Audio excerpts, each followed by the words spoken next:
सगळ्यात महत्त्वाचं असूनही सर्वात दुर्लक्षित काम कुणाचं असेल तर ते म्हणजे गृहिणीचं, अर्थात होममेकरचं. पहाटेपासून ते रात्रीपर्यंत घरातली असंख्य कामं ती कोणत्याही मोबदल्याची किंवा कौतुकाची अपेक्षा न ठेवता अखंड करत असते. बाकी सगळ्यांना वीकेंड हा एन्जॉय करण्यासाठी असला तरी तिला मात्र सुट्टीच्या दिवशी ओव्हरटाईम असतो. त्यामुळेच संपूर्ण कुटुंबाची जबाबदारी समर्थपणे आपल्या खांद्यांवर उचलणाऱ्या स्त्रियांना सलाम करण्यासाठी क्रिसेंट साजरा करत आहे होममेकर्स डे. येत्या 3 नोव्हेंबरला हा होममेकर डे हा सेलिब्रेट करण्यात येणार आहे आणि या कार्यक्रमाचं वैशिष्ट्य म्हणजे याच्या आयोजनाची संपूर्ण धुरा ही क्रिसेंटमधल्या वुमन पॉवरनी उचललेली आहे. त्यामुळेच क्रिसेंटमधल्या लेडी स्टाफसोबत हा स्पेशल एपिसोड आपण करणार आहोत. आजच्या एपिसोडमध्ये आपल्यासोबत आहेत मानसी देशपांडे. मानसी, खूप खूप स्वागत आहे तुमचं. थँक्यू. मानसी, तुम्हाला पहिला प्रश्न आहे की तुम्ही जरी आत्ता क्रिसेंटसोबत काम करत असलात तरी तुम्ही स्वतःही होममेकरच्या भूमिकेत होतात. तर थोडं मला सांगाल की तुमची बॅकग्राऊंड किंवा या आधीचे तुमचा अनुभव आणि होममेकर असतानाचा तुमचा अनुभव कसा होता? टाईम मॅनेजमेंटचं बाळकडू मला माझ्या आईकडूनच मिळालं. तिचं घरकामाचं नियोजन आणि स्वतःच्या छंदासाठी लागणारा वेळ ती कसा साधते हे मी बघत होते. मी होममेकरच्या भूमिकेत शिरले तेव्हा मला याचा खूप उपयोग झाला. होममेकर होणं म्हणजे आपल्यासाठी आणि आपल्या कुटुंबासाठी केलेलं वेळेचं प्लॅनिंग. हे प्लॅनिंग करताना मला हळूहळू क्वालिटी टाईम आणि क्वांटिटी टाईम ह्यातला फरक कळू लागला. मी क्वालिटी टाईमवर जास्त भर देऊ लागले. कुटुंबातल्या सदस्यांप्रमाणे मला माझ्या दिवसाचं प्लॅनिंग करायला लागायचं. जसं की मुलांचा अभ्यास घेताना तिथेच बसून अभ्यास घेणं, टीव्ही, मोबाईल बंद ठेवणं, जेणेकरून ते डिस्ट्रॅक्ट होणार नाहीत. मुलीच्या अभ्यासाची स्ट्रीम आणि माझी स्ट्रीम वेगळी वेगळी आहे. तिच्याबरोबर बसून ती मला तिचाच विषय शिकवायची आणि तिचाच अभ्यास होऊन जायचा. हा क्वालिटी टाईम मी कधीच कॉम्प्रोमाइज केला नाही.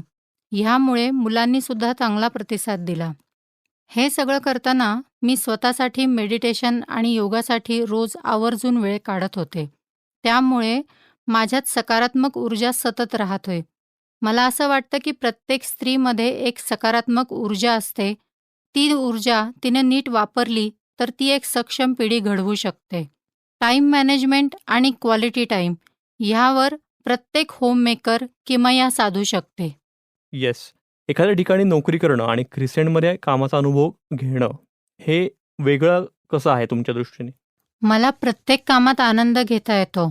मग तो जहांगीर हॉस्पिटलमधला मॅमोग्राफी टेक्निशियनचा असो किंवा केटरिंगचा व्यवसाय असो. या दोन्ही ठिकाणी मी खूप वेगवेगळ्या लोकांना भेटत होते, बोलत होते. हॉस्पिटलमधल्या पेशंट्सची सुखदुःख वाटून घेत होते, तर व्यवसायात येणारे अडथळे पार कसे करतात ते शिकत होते.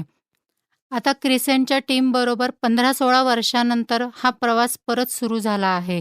बऱ्याच वर्षापूर्वी ॲज अ इन्व्हेस्टर म्हणून सुरू झालेला हा प्रवास आज त्यांच्याबरोबर काम करण्यापर्यंत आला आहे.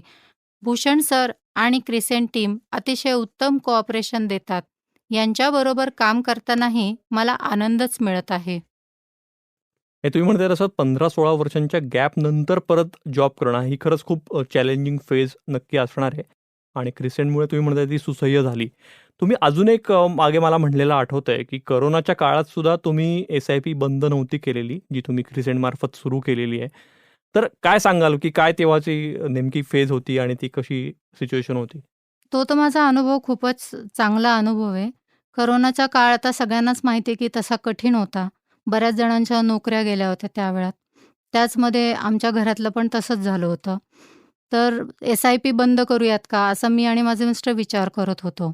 भूषण सरांशी आम्ही फोनवर बोललो या गोष्टी आणि भूषण सर म्हणाले की तुम्ही आता गेले काही वर्ष जे काही इन्व्हेस्टमेंट करताय तर त्याच्यातनं आपण थोडंसं पैसे विड्रॉल करूयात आणि मग तुमची SIP तशीच चालू ठेवूयात. म्हणजे तुमचा जो काही महिन्याचा जो ताण आहे, जो तो पण येणार नाही आणि तुमचं सगळं SIP बंदही होणार नाही. तर तो इतका चांगला डिसिजन होता त्यावेळेचा. आम्ही तसंच केलं. आज जेव्हा आम्ही पोर्टफोलिओ बघतो आजचा, तर ती SIP काही काळासाठी जी बंद होणार होती, ती बंद न होता चालू राहिल्यामुळे आज एक चांगली अमाउंट अकाउंटमध्ये जमा होतीये. ह्याचा जास्त आनंद होतो. अगदी. म्हणजे ते सातत्यपूर्ण गुंतवणूक हे जे महत्वाचं सूत्र आहे ते तुम्ही पाळलंत असं आपण म्हणूया. अगदी अगदी. आणि हे सगळं क्रिसेंट टीममुळे झालं. आणि तुमच्या सगळ्या टीममध्ये आता मला ती एक्साइटमेंट दिसते की होम मेकर डे तुम्हाला सगळ्यांना मिळून सेलिब्रेट करायचा आहे. तर काय सांगाल, तुम्ही कसं बघताय होम मेकर डेकडे? ॲक्च्युली आम्ही खरंच सगळेजण खूप एक्सायटेड आहोत. बिईंग अ होम मेकर मी काही वर्ष होते. रादर अजूनही आपण जरी जॉब करत असलो तरी आपल्या घरामध्ये आपणच होम मेकर असतो. तर माझं असं म्हणणं आहे की नवरा आणि बायको हे रथाची 2 चाकं असतात. तर एकाने कमवायचं असतं, दुसऱ्याने त्याचं व्यवस्थित नियोजन करायचं असतं. ह्या दोन्ही गोष्टी अत्यंत महत्त्वाच्या असतात आणि होम मेकर ज्या असतात ह्या त्याचं आलेल्या पैशांचं नियोजन करण्यात अगदी एक्सपर्ट असतात त्या. घरातल्या सगळ्यांच्या वेळा पण तेच सांभाळते, सुख-दुःख, आडीनडी पण तीच बघते. पण तिला स्वतःसाठी वेळ नसतो. तिच्या आवडीनिवडी ती दरवेळेला बाजूला ठेवते. तर आता असं मला वाटतं की होम मेकरनी सुद्धा स्वतःचे आर्थिक निर्णय स्वतः घ्यायला हवेत. होम मेकर डेच्या निमित्ताने आपण ती करत असलेल्या कामाचं कौतुकच करतोय. ह्या कौतुकाने ती खुलेल आणि तिच्या पंखात जास्त बळ येईल. आपण कमवत नाही ह्याची खंत कमी होईल आणि आपण जे करतोय ते अगदी योग्य आहे हा आत्मविश्वास तिला मिळेल.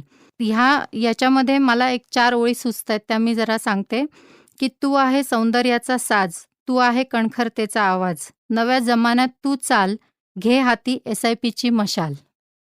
वाह! क्या बात है! आणि तुम्ही म्हणताय तसं तुमचा उद्देश खरंच खूप चांगला आहे आणि खूप युनिक आहे. आणि तुम्ही म्हणला तसं की मी स्वतः कमवत नाही हा सल प्रत्येक होममेकरच्या मनात असतो. तर त्याच्यावरती येऊन त्यांच्यात आत्मविश्वासाने त्यांनी तो दिवस सेलिब्रेट करावा आणि एक थोडीशी काय म्हणू की आर्थिक नियोजनाची एक नवीन दृष्टी त्यांनी घेऊन जावी, असा उद्देश दिसतोय. इथं मला श्रोत्यांना अपील करायचं आहे की येत्या 3 नोव्हेंबरला क्रिसेंटतर्फे होम मेकर्स डे सेलिब्रेट करण्यात येत आहे आणि हा कार्यक्रम पुण्यात होतोय. सो नक्की जास्तीत जास्त होम मेकर्सनी या कार्यक्रमाला आवर्जून उपस्थिती दर्शवावी. मानसी, आता प्लीज सांगता मला की होम मेकर डेला जर आपल्या श्रोत्यांपैकी कोणाला यायचं असेल तर काय प्रोसिजर आहे नेमकी? ह्या एपिसोडच्या डिस्क्रिप्शन बॉक्समध्ये एक गुगल फॉर्म दिलेला आहे. तो सगळ्या होम मेकर्सनी भरायचा आहे आणि जर का काही अडचण आली तर तुम्ही मला या नंबरवर संपर्क करू शकता. 9860401306. नंबर परत एकदा सांगते, 9860401306. आत्ता आपण ऐकलात मानसी देशपांडे आणि निरंजन मेढेकर यांच्या आवाजात home makers day special episode फंडा म्युच्युअल फंडाचा या पॉडकास्टमध्ये. ही क्रिसेंटची निर्मिती असून साऊंड्स ग्रेडची प्रस्तुती आहे. डिस्क्लेमर: म्युच्युअल फंड गुंतवणूक ही बाजारातील जोखमीच्या अधीन आहे. गुंतवणूकदारांनी योजनेशी संबंधित सर्व कागदपत्रे काळजीपूर्वक वाचावीत. फंडा म्युच्युअल फंडाचा या पॉडकास्टचा उद्देश गुंतवणूकविषयक जनजागृती हा आहे.